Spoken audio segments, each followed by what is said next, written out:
एक धनुष टूट गया, इसमें इतना क्रोध करने की क्या बात है? हमने तो बचपन में ही धनुइयां तोड़ डाली, उस समय तो किसी ने क्रोध नहीं किया। विश्व भर में सम्मानित महाशिव धनुष को बच्चों की धनुरियों के बराबर समझता है। ब्राह्मण देवता, आपको धनुष और धनुष में फर्क दिखता होगा। हम तो क्षत्रिय हैं, हमारे लिए तो सब धनुष एक समान है। लगता है तुझे अपने जान से मोह नहीं रहा। मुझे मोह है कि नहीं, परंतु आपको इस पुराने जीर्ण धनुष से बहुत मोह दिखाई देता है। इसके टूट जाने बच्चों की तरह बिलबिला रहे हैं। रघुवर ने इसे हाथ लगाया, ये टूट गया, इसमें उनका कोई दोष नहीं। क्रोध त्याग दीजिए मुनिवर, बहुत धमका लिया आपने। मैंने तो तुझे बालक समझ अब तक जीवित छोड़ रखा और मैं आपको एक ब्राह्मण समझ आपके हाथ नहीं उठा चाहता। निरंकुश बाल नहीं जानता कि मैं क्षत्रिय कुलनाश अति क्रोधी वह परशुराम हूँ जिसने कई बार इस पृथ्वी को क्षत्रियों से हीन कर दिया। क्षत्रिय राजाओं का सकल नाश करके यह पृथ्वी बार बार ब्राह्मणों को दान कर दी है। ब्राह्मण देवता, जो वीर होते हैं अधिक बातें नहीं करते, वार करते हैं। विश्वामित्र, यदि इस उद्दंड बालक की रक्षा चाहते हो तो इसे हमारी आंखों से दूर ले जाओ। आप आंखें बंद कर लीजिए, मैं दिखाई नहीं दूंगा। इसे हमारे पराक्रम की शक्ति बताओ। अपनी गुण गाथा आप स्वयं इतनी अच्छी सुना लेते हैं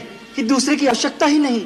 अभी तक अपनी महान गाते गाते नहीं भरा हो तो सुना लीजिए। पिता का ऋण कैसे चुका, माता का कैसे काट दिया। बंद हो गया। ये बालक अब निश्चय ही मरणहार है। आश्चर्य है कि मेरे कुठार के सामने आकर भी अब तक जीवित कैसे रहा। मुझे भी आश्चर्य, मेरे देवतुल भैया को मृत्युदंड देने की बात कोई मेरे सामने करे और वो मेरे बाणों से अब तक बचा रहे। लक्ष्मण, भगवान, बालक की बातों पर ध्यान मत धरिए। और फिर उसने तो आपका कोई अपराध नहीं किया। आपका अपराध मैं हूँ। मेरे ही हाथ से ये धनुष भंग हुआ है। यदि दंड देना तो मुझे दीजिए। मुझे अपना दास समझकर चाहे मुझ कृपा कीजिए या क्रोध की, या फिर मेरे प्राण ले लीजिए।